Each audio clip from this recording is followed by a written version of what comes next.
All right, good morning, everybody. So first off, out of shared governance, we decided to. Is that better? Can you come closer? Stand up. All right, so we decided that we're trying to figure out how everyone wants to be recognized outside of remarkable moments. What, seriously? And so Lena sent an email asking everybody to email her back, letting them know how they'd like to be recognized, what makes you feel appreciated, okay? If it's actually like a monetary item, we are asking that it's $5 or less. That's a benefits rule, not our rule. So if you're happy with the candy bars, fantastic. But if not, go ahead and give your other suggestions. How about 25? $25 bills. You said $5. If you get 20 remarkable moments. All right, so outside of that, so this is the NeuWave machine that Dr. Fook has asked us to get. So this is an ablation machine that he primarily uses for the liver bed. This is Brian. Brian's going to walk us through the usage of it. It'll probably only take 15-20 minutes, so afterwards, if you want to do a hands-on with him or ask him any specific questions, please feel free to. Okay? Good morning, everyone. Good morning. Thanks for letting me come out. And I just want to start off by kind of finding out. I know you've had an opportunity to see the machine, not necessarily work with it. Has anyone else had a chance to work with the machine at all yet, or touch, see it? No? Okay, so I'll just start with the most basic stuff and walk you through. I'll go through it all, then I'll have you guys come up and just kind of play around and ask any questions you might have. First thing first, you need to plug in the power cord. We've got it plugged in already. On the back of the machine here, there's an on button. Just hit that on button, and it'll start to power up. Now, typically when you have the machine, it's going to be flipped around. I'm doing the screen forward just for presentation purposes. But I'm get it fired up here. It takes about 10-15 seconds. As it fires up, I'll just go through the other portions. So you can see on here, we also have CO2 tanks. These CO2 tanks are used for cooling the probe. You're going to have two of them. If one runs out, it's going to automatically flip over to the second one. And you're going to want to switch that tank out in the middle of the surgery. You can do it just so you constantly have two full tanks on there. You see we're going to fire it up. Going a little slow. And there we go.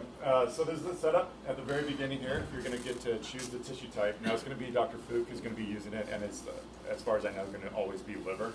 So we're going to click on liver and hit close. And that's not going to, when you actually click on that, that's not going to change anything within the machine. That's just going to send, when it sends call home data, it's going to let us know that a liver procedure was done. It's not going to change any of the settings. But once we get here, like I said, it's a touch screen. It was designed by an Apple designer, so it's going to be a similar interface to like your iPhone. It's going to be intuitive, pretty easy to use. You see down here in the bottom right-hand corner, these are your tanks. So when you start in and you get in the case before the patient comes in, ideally you want to turn on the machine, just make sure it fires up, and then just look at those tanks, because you always want to have two full tanks when it gets started. If you know that Dr. Fook, if he has a lot of lesions that he's going to be treated, you might want to have even a third one as backup. Because it can go through a fair amount of CO2 if he's doing a lot of lesions. The next stuff, what I'm going to do, I'm going to pass it around. This is the burn chart. And it sounds like Dr. Fook is primarily going to be using an SR probe. So I'm going to turn it to that page. And essentially what it is, so with the SR probe, you're going to have multiple options. You're going to have wattage options, and you're also going to have time options. And on here, once you get it, it's going to show the liver. It's going to show the size of the burns. Now this is going to be Dr. Fook that's typically going to be going through there. He'll look it up and decide what size of burn that he wants. The next part is going to be plugging in the probe and testing the probe. So here's what the box is going to look like. And today I found it on the machine, so I think there might always be one on the machine. If not, I'm sure you guys have a core where the disposables are going to be held. This is what the probe is going to look like. One thing with the probe, it's got short cords. So when you're doing the procedure, you're going to want to put this up close to the bed, just so you know ahead of time, so that it has plenty of cord to work with. Now, this is a PDM. This is where it's going to plug into. And there's a total of 3 different ports. Now, typically in the OR, you're just going to be using one probe. There might be a time where you might want to use 2 or 3 if he needs a larger burn. But for the majority of the cases, I'm assuming he's going to be using just one probe. Now, plugging it in, you see 2 silver pieces here. You're going to want to push that down. You're going to want to match up the gray with the gray. Push it in, and you should hear an audible snap. And if it's plugged in correctly, it's going to automatically update here, and you'll see that it's ready to go. First step is you're going to want to test the probe. So the idea of testing the probe is you want to make sure that it's not broken, that it's still a closed system. So what you need is you're going to need a cup of saline, and you're going to put the probe in the saline, and you're going to hit test. And if it's not in, you'll get that error. Try it again. One more time here. There we go. And what it's doing here is just circulating that CO2. And it's you're looking at it to make sure that there's no bubbles in there. If it is a broken system, it'll look like a soda stream in there. You'll get a lot of bubbles, and that means it's a broken probe. You need a new probe.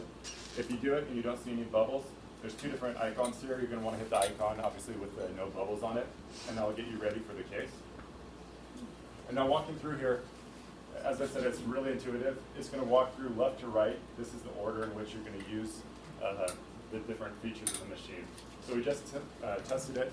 The next step is he's going to be placing the probe. If he's using multiple probes, if he places one, and once he's got it in place, there's an option for tissue lock.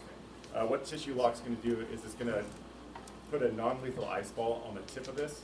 It's going to be at negative 30 degrees Celsius, and that's going to make it stick to the liver so it doesn't move as he places the second probe.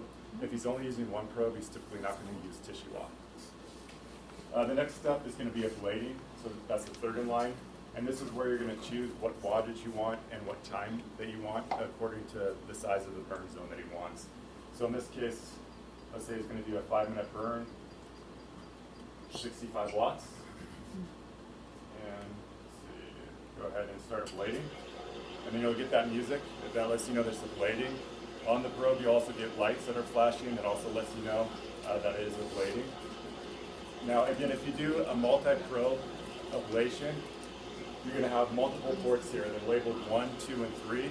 As you can see on the probe right now, you have one LED light that's lit up. That means it's the one for the first channel. And you're going to stop this here.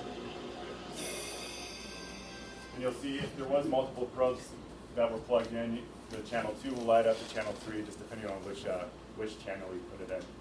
Once you're finished with the ablation, it's going to let you know, it's going to make an audible noise. The next step is going to be track ablating when you're in the liver. So what track ablating is as the physician pulls out the probe, you don't want to seed any of that tissue, so it's going to continue to burn as you pull it out. So you're going to hit cauterize, and the physician is going to want to pull it out slowly. He's going to want to pull it out at a rate of about a centimeter every 3 seconds to make sure that probe stays nice and hot and still necrosing the tissue. If you look down in the bottom left-hand corner here, you'll notice that you have a temperature gauge on there. During that track ablating, you just want to make sure this is always above 60 degrees centigrade because that's when tissue necrosis is occurring. If you notice that it's dropping below it, make sure you let the physician know that he needs to slow down because you're not actually killing that tissue on the way out. Any questions so far?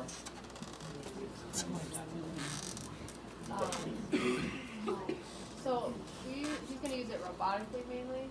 Yes. And so the assist puts it in through the abdominal wall. And then do you ever worry that his robotic instruments are grabbing it? Is it going to damage the probe? Yeah, so I don't actually know. We didn't work with him that day, so I don't know the process that he's going to go with doing it robotically. Did you say? He said I was going to put it in. You did. And then his abdominal wall, and then he would grab it from there. But then I would still have to be kind of in control on the outside. Okay. We never got to do it. So. Yeah. So I'm sure he'll be directing you during that. Okay. And I'm sure he's going to be using ultrasound, and he'll be able to see where it's going in the patient, and we'll be able to direct you either way. Okay. We do it on the I thought that.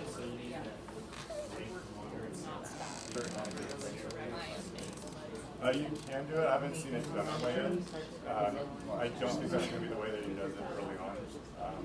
I know for the first 3 or 4 cases I'm going to come out here, I'm going to be working on machine during the procedure and teaching you guys to use it. Going forward after that, I know he wants to be independent. So it's going to be up to him how he wants to do it, but I'm assuming he's going to have someone work it that's not sterile.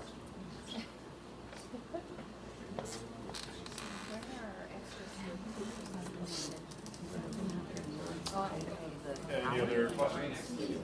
I'm going to go over just some common error messages that you might get here. One of them is called reflective power error. The good thing is anytime this comes up, you're going to get an error message on the screen, and it'll also help troubleshooting. It'll give you suggestions. But with the reflective power error, the most common thing is 1, check your connection. Sometimes you might have a weak connection, so first Once you get that, just take it out, put it back in. Second thing is if you're in ablation and you start getting reflective power error, that usually means that gas bubbles are forming in there. And so it's just a connection almost inside the body that's not working properly. All you do in that situation is start ablating again. You'll probably get it a couple times. Once that gas dissipates, you won't get that reflective error. Usually takes about 30 to 40 seconds where you won't be getting it any longer. Another common one is where it says not in tissue. So you'll get this too from gas bubbles. It just means that it's not touching tissue anymore. And a lot of times in that situation, the physician will just have to joggle the ablation probe around a little bit just to get it in contact with tissue again. As far as once you're done with the procedure, you're going to pull out the probe. In order to dispose it, what we do most commonly is you're just going to break this off and put this portion in sharp. The rest is going to go just in the garbage. Real simple. And this machine, the guts of it is actually PC based, so you're going to want to shut it down just like you would with Windows. Just hit the button back here and have it shut down itself before you actually pull it from the wall. If you pull the power, it'll give you an error message next time you boot it up, so just remember to manually turn it off first. Also, pass around just one of these probes, just so you take a look at it. Now it is sharp, so be careful with it, but just so you get a feel of what it looks like. Do you foresee them making a longer cord at some point? Yeah, we're in the process right Okay. now. Yeah, that's the thing. So the microwave ablation was originally designed for CT, and it's now being used in OR, so we're changing it to get a longer cord, so it's going to be more convenient for the physicians. We hope to have that out maybe a year, 2 years from now, but it's on the way. And then just one other thing. So there are a couple differences between the probes. So the probe that Dr. Fook was planning to use on that first case is the SR probe. Just a little information about the SR probe. The doctor knows it, and he'll be able to adjust for it. But with the SR probe, your emitting point is going to be 2 centimeters proximal from the tip. Now, the ablation zones that you see on there, if you look at the lengths, in order to predict how far it's going to go equally in both directions. So let's say you get a 6 centimeter burn in length, and it's at 2 centimeters proximal where the emitting zone is. You're just going to take that number 6, divide it in half, which is 3. So you know it's going to go 3 centimeters past that emitting point. So it's going to be going 1 centimeter past the tip, if that makes sense. And that's just, if there's any critical structures near where he's ablating, it's going to be important for him to know just how far that energy is going, just so he doesn't damage it. With all the other probes are the same where the emitting point is, except for the PR probe. So with the PR probe, it's different how that probe's designed.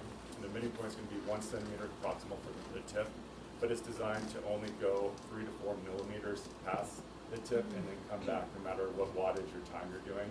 And that was just a probe that we did design for a safety measure if you are around critical structures, so that you can point that tip right at the critical structure and know that it's only going to go 3 to 4 millimeters past the tip, and then all that energy is going to come backwards. But from what I can tell, it sounds like it's going to be mostly using that SR probe. So just plan for that emitting point to be 2 centimeters proximal, and then you're going to have to crunch the numbers to figure out how far it's going past the tip. Do you know how many probes we're keeping in stock? You know, I don't. So it's also being used in CT.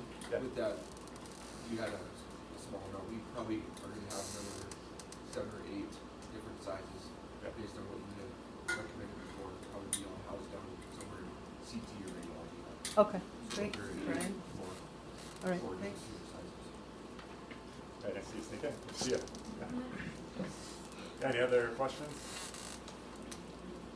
So, like when using it, like if we were in Danny's position as the assist, so you run the machine, that's for one lesion or one ablation, and then you have to move the probe and. Yeah, so you're going to move the probe. So you can still use the same probe for all the lesions if you choose to, but he's going to have to, or you're going to have to take it out and reposition it to the next lesion. And ablation time is going to be 5 to 10 minutes, so the ablation goes quick.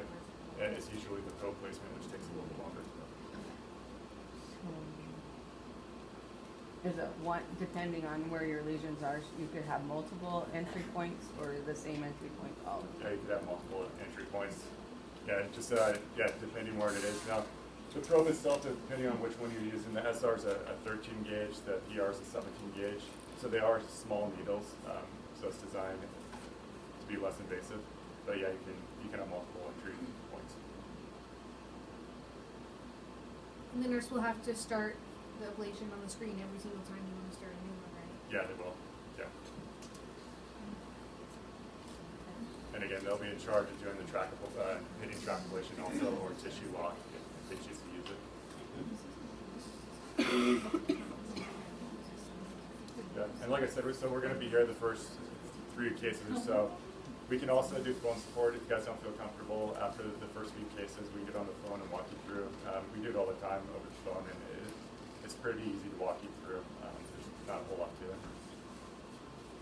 Brian, what are you guys using these for in radiology? What kind of things are you guys doing down there? Renals and livers. Renal and liver.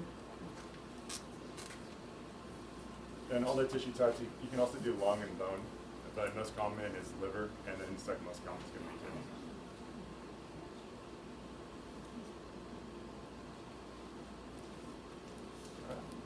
Yeah, if there's no other questions, feel free if you want to come up and just kind of play with it a little bit. I can walk you through it if you have any questions.